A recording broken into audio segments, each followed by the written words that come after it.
Muy buenos días, queridos hermanos. Les invito a ver dos hechos de milagros del Señor cuando Él estuvo aquí en esta tierra. Y uno de ellos es en San Marcos, cuando el Señor echa fuera los demonios allí en aquel muchacho en Gadara. Dice el capítulo 5 de Marcos, versículo primero: vinieron al otro lado del mar, a la región de los Gadarenos.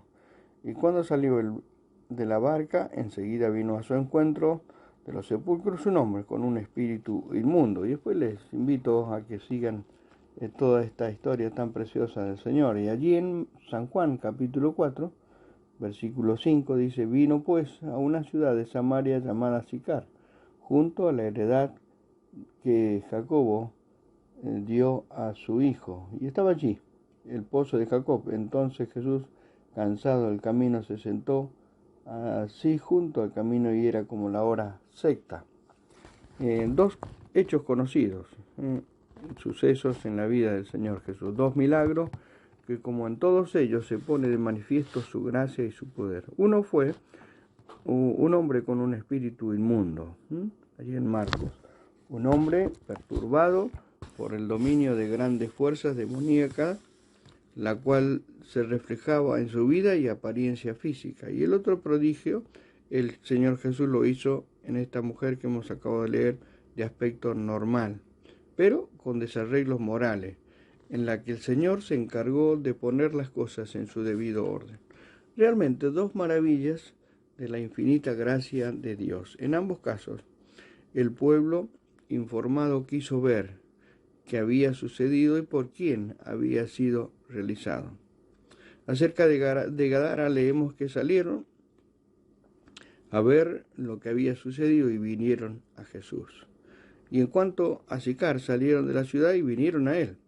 Pero hay una diferencia abismal. En una parte, los dos relatos que aterra al mostrar lo débil y dispar que es el corazón humano. En Gadara dieron aviso en la ciudad y vinieron a Jesús, y toda la multitud de los gadarenos le rogó que se marchase de ellos. En Sicar, la mujer dejó su cántaro y fue a la ciudad.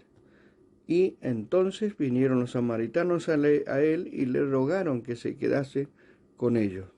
¿Qué final distinto tuvieron estas dos experiencias en la vida del Señor Jesús? Dos actitudes totalmente diferentes, dos ruegos que llegan a señalar en la vida del cristiano dos dos determinaciones que han de afectarle para bien o para mal. Miren qué resultados inmediatos. Nos dice Mateo que le rogó que se fuera, en el capítulo 8, versículo 37. Y Lucas registra: y Jesús se volvió, capítulo 8, versículo 37. En el caso de los samaritanos, le rogaron que se quedase, y se quedó allí 2 días. Capítulo 4 de Juan, versículo 40. Hermanos, como creyente, ¿cuál es nuestro ruego al Señor? ¿Cuál es tu actitud y mi actitud frente a Él? Esa situación en la cual el Señor conoce tu deseo o tu disposición de alma, que pone al descubierto tu ruego. Señor, vete, o Señor, quédate. Pero, ¿puede un creyente tomar frente al Señor una postura semejante al ruego de los gadarenos, es decir, una posición negativa y rebelde? La Escritura tiene la respuesta y la posee. En muy variadas maneras. Veamos el primer lugar de las palabras del Señor a la iglesia de la Odisea. Dice en el capítulo 3, versículo 20: yo estoy a la puerta y llamo. Una actitud del Señor de paciente espera ante un corazón o una vida cerrada a Él, a su guía, su influencia, su amistad, su vigor, etc. Es decir, a su gracia impartida. Y si el Señor llama y no le abrimos, ¿no es lo mismo decirle que se vaya? Querido hermano, ¿cuántas veces has postergado una respuesta positiva al Señor que ha sido algo así como un vete, Señor, ahora no quiero? Mientras estés demorando un sí al Señor será para él como un ruego gadareno. Mientras estés negando al Señor que Él tome posesión de tu vida, será para su corazón como si le dijeras márchate. ¿Cuántas veces como creyentes tomamos la desagradecida actitud de los leprosos que fueron limpios? 10 leprosos clamaron al Señor: Jesús, Maestro, ten misericordia de nosotros. Cuando el Señor los vio, les dijo: id y mostraos a los sacerdotes. Y aconteció que mientras iban, fueron limpiados. Entonces uno de ellos, viendo que había sido sanado, volvió glorificando a Dios, dándole gracias. Entonces dijo el Señor Jesús, ¿no son 10 los que fueron limpiados? ¿Y los 9 dónde están? Allí en Lucas 17, 12 al 19. Llega un día de reunión, un miércoles, un sábado, un domingo. ¿Y cuántas veces el Señor tiene que decir, no son 10 los que fueron limpiados, y los 9 dónde están? Cuando tenemos en poco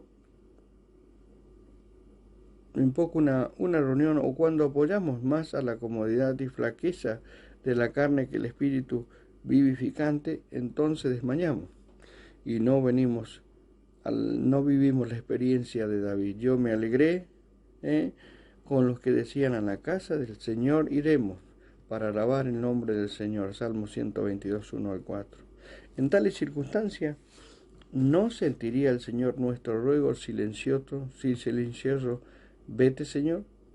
Cuando hay una enseñanza en la Escritura y tomas una determinación abierta, rebeldía contra ella, ¿no estás también rechazando al Señor de la palabra? ¿Cuántas lágrimas han vertido jóvenes y padres doloridos juntamente con ellos por haber tenido en poco una señal de peligro expresada en la Escritura en 9 palabras? No os unáis en yugo desigual de los incrédulos, 2 Corintios 6:14. Al buscar compañerismo en la injusticia con las tinieblas, ¿no estás tomando un camino de abierta negación para el Señor en tu vida? Un rechazo al Señor no hace falta expresarlo con los labios. El Señor conoce y lee los corazones, pero los hermanos que no escudriñan corazones también conocen nuestro sí o nuestro no, con tan solo observar un poco nuestra vida, que estamos mostrando a través de ella muchas veces nuestra indiferencia, que revela nuestra falta de vigor espiritual, que prueba nuestra insatisfacción en el Señor, que indica lo negativo de nuestra vida. Solamente una muy triste identificación con los gadarenos en su ruego. Y en este estado, ¿qué imagen damos al mundo de la gracia y del poder de Cristo de Dios? Hagamos nuestro el ruego, queridos hermanos, del pueblo de Sicar: Señor, quédate con nosotros. No queremos decir con esto que el Señor puede no estar con nosotros, con aquel que le ha recibido y que le ama. Él ha prometido no solamente su presencia, sino su morada permanente en el creyente. Pero si queremos manifestar que hagamos en nuestra vida una realidad de la presencia del Señor, un signo positivo no solo interior, sino también exterior: Señor, quédate con nosotros. Rechazaremos con fuerza una actitud que llegue a identificarnos con el ruego gadareno. Primero, porque comprometemos con ello la gloria del Señor ante todos los que nos conocen. Y segundo, porque en tal caso la vida cristiana perderá su sentido, su razón de ser. Si le decimos al Señor vete, es como otros amores porque otros amores están ocupando nuestra vida. Y esto es una señal triste y peligrosa. Nadie puede ni suplantar al Señor en nuestra vida. Sería un mal síntoma, porque nos conduciría a la apostasía. Hay un trecho muy corto. Tengamos cuidado, porque dice la Escritura que si le negaremos, Él también nos negará. 2 Timoteo 2:12. Pero si alguna vez caemos faltando a nuestra fidelidad y hay confesión de la falta, escribe Pablo, él permanece fiel, también allí en 2 Timoteo capítulo 2:13.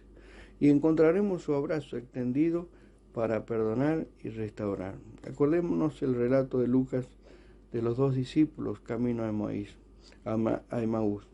Cuando llegaron a la aldea, el Señor hizo como que iba más lejos, mas ellos le obligaron a quedarse, diciéndole, quédate con nosotros. Entró pues a quedarse con ellos. Dejemos que el Señor, queridos hermanos, viva en nosotros y que la comunión con Él, el vigor espiritual, el servicio, la esperanza, la consolación y el gozo en el Señor sea en nosotros la enriquecida porción de todos los días para poder vivir vidas que realmente glorifiquen al Señor en todo tiempo. Que el Señor les bendiga.